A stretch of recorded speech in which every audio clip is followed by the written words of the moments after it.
And you might be temporarily broken, but as you know, when bones that are broken mend, they come back stronger. And that's what I believe for you. So that's what we're going to be doing.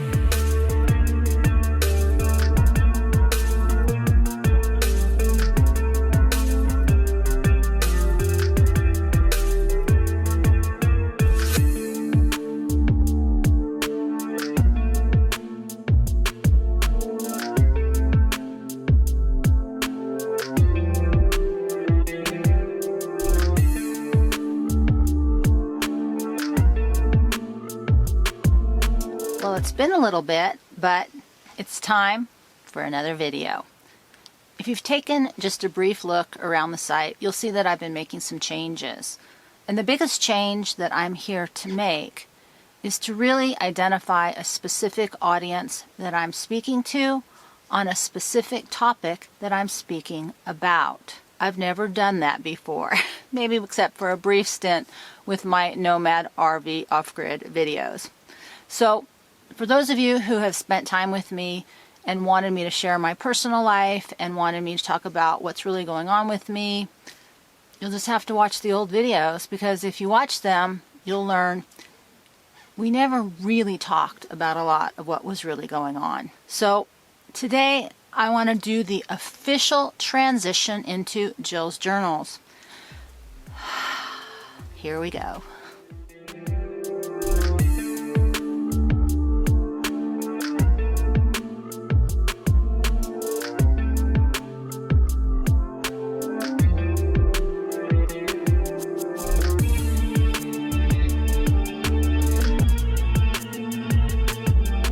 Well, if you looked at the title, this video is called Broken Men Have No Clan. And that's a phrase that came out of this book, Outlander. Many of you might know the series Outlander. I believe season 6 is just about to drop. And like many, I started watching some of the beginning seasons, and I found the books for 25 cents at the library. So I picked them up and I have started the Outlander experience. But what really struck me about that phrase is it's not important to the book. It's not even important to being Scottish or in a clan. It's really was the message that there were men who lived in the forest that did not have a clan to protect them. They were really just left on their own. And one of the consistent pieces of feedback that I've gotten in this process, I may insert a little bit of the best comment never a little bit later, is that I've sort of stepped away from the world and I need to come back. I need to get it together and I need to go back into the world. And that's really never going to happen. And at the same time, we all need a tribe. We all need a group. We all need people that we really connect with. And so I've had that on and off over the course of my life. I left over 10 years ago in search of that. But what happened was I didn't find a tribe or a clan. I did find myself. And at this point, I'm shifting my focus to really talk to those of you who are like me, who are happy shifting away into the desert or the forest and may not have a clan. I think the military is the best example of those people who have that brotherhood. I've talked about that in the past. Almost nobody else has that, especially in the world today. But there's something all of us in this clan that I'm building, maybe, called Wired for Danger, is there's a group of us that whether we want to or not, we are compelled to move towards danger, even when it's not in our best interest. And the stress response to that is wired for fight. But it came to my attention that while everybody has all three default mechanisms of fight, flight, and freeze, I think we're each born with a primary default when faced with especially extreme danger. So you may be somebody that's primed to fight and you're good under pressure, but when something is actually dangerous, you freeze up or you run away. Now, none of this is a judgment about who you are or which is your default nervous system. But what got me thinking was that if we understood who we are at a default within our nervous system, that maybe that would be the best way to move forward in terms of recovering and processing the energy, the chemicals, the emotion, the experiences of being somebody who is wired for danger. Because there's two reasons you end up in the forest without a clan. The first one is you are built for trauma. You're built for crisis. You're built for the scary things. But you never back off. You push and push and push until you break, and then it's almost too late. It can take a very long time to recover, or you may not fully recover at all. The second group are those who are not built or wired for danger, and they are put in experiences that are extremely dangerous and very traumatic. And their physiological wiring is not capable of processing that experience. They've got studies now, and I remember reading this in the past, that grandchildren from Holocaust survivors still held the damage, the wiring damage within their brain from the traumatic experience of being in the concentration camps. So this is not a right or wrong. It's not a strong or weakness. One of my running themes is that everybody is who they are meant to be. We're all having unique experiences. But I want to speak to those of you like me who understand when I say wired for danger. The other way I put it is if danger makes you smile and wisdom snore, you know you're in the right place. So one of the things that I've done over the course of my life is to write in a journal. And I've talked about that, but it's been over 40 years. The pictures and the videos that you're seeing are really all the creative processes that I've used to actually stay alive and not die. That was really the first chunk of my life. The second chunk was to survive. And that's really what I've been doing a good section of this time that I've been, as I like to say, someone's driving by, living in the dirt. But the third chunk that I've moved into is what I'm calling fully alive. And it's really all these things that I've done that have allowed me to move through all these different phases. And some of you may understand, and most of you won't. Because the real key, and those of you who are wired for danger understand this, you will not understand who you are as fully alive until you understand that you're ready to die. And that's really what my Die Wild is all about. My saying, stay human, live free, and die wild, this is really what it is. When you die wild, to me that means you are in your most undomestic, fully authentic, absolutely 100% true self. Nothing about our civilization honors that in almost anybody. And that's the second thing that this video, this vlogging has taught me, is that one, nobody even sees and hears what I'm actually saying. Two, it is a nightmare in terms of the feedback mechanism. It's just crazy. It's very, very difficult to put yourself out in a public way. And I've really come to believe that it's time to take back that public persona that we try to present because we're so desperate to be seen, heard, and truly accepted, and create what I'm calling basically stories for one. And we can do that with writing in journals. We can do that with video, because you can make these videos. You don't have to publish everything. And I've learned the most about myself by not putting those pieces out to you. So I've learned to edit out the pieces that I don't like, but it's been highly, highly, highly educational for me. Great feedback mechanism. And the third piece is just the creative process itself. And I'm actually waiting for a book right now about Code of the Warriors. And every warrior culture in the past has had some way to transition from the angry warrior state into the calmer other side, which would be sympathetic nervous system, all roar, and the calm, which I'm not calling snore, I'm calling it settle down the roar, and then the art of containment. This contained place of focused powerful stillness. And that comes with time. If you're like me, you knew that when you were young, there was way more roar going on than there was calm. There was so much more noise in your head, in your body, whether you were fidgety physically or you were like me, you had a very hyper mind. There was just something happening that you couldn't control everything, and it's been a very painful process. And the only time that you feel good, the only time you feel alive, is when you're pushing limits. Now, a lot of that is ADHD. Not everybody has ADHD, though, that is this wired for danger. And so I'm really separating this group out because you are the ones that when the car is burning on the side of the road and it's a complete stranger, you are running towards the car at no thought of the consequences to yourself. Now, there's a small part of you that may be saying, you know, this may not be a good idea, but you can't stop yourself. And we need you now. This world is on fire.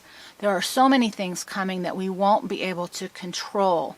And what I've learned through my years as a crisis social worker, a frontline worker, a first response person, I've worked with them, I've developed training programs for them. My heart is for you because that's also who I am, and I understand the biology, the physiology, the psychology, but more importantly, the emotional component. And it doesn't get talked about, and talk therapy is not the solution. It's only when I really sunk back into the wild, I sunk back into the wilderness. For a long time, it's been over 10 years now, that did I truly understand this transformative process and who we are meant to be in this world. So there's three things I'm focusing on for 2022. The first, to remember who you are, not just as a nervous system, not just as a man or a woman, not as human, but who you are at every level. Because the only way we get through this is with that memory that's so deeply ingrained within us and peeling those layers back. The second is how to get through now. A lot of people want to stop what's happening, but by all measures and markers, from what I can tell, there's no going back. Too much has taken place. We've moved far too much forward in the processes and the breakdowns, and people have made choices that they cannot undo. Now, this time has been foretold for a very long period where there would be a lot of people leaving this planet. We also know that we're on the brink of cataclysm, that the sun at some point in time is going to nova. We just don't know when, but that will result in a substantial and catastrophic loss of human life. This experience of who we are as human in the world right now is at a radical juncture and a place of change. We can't control what's happening right now, but we can honor who we are in this process. And that moves us also to the third step. We can focus on what we want to build next. What I have learned is that without hope, it is almost impossible to keep going forward. So if we do not factor in this idea that it's possible for us to build a world as who we are meant to be, wired for danger, not being medicated and behaviorally trained and learning techniques and skills and tools so that we can become good, compliant students, soldiers, slaves, whoever. That we get to be all of who we are because we recognize our own value to society, which is really step one. That we can also build a world where we get to be all of who we are.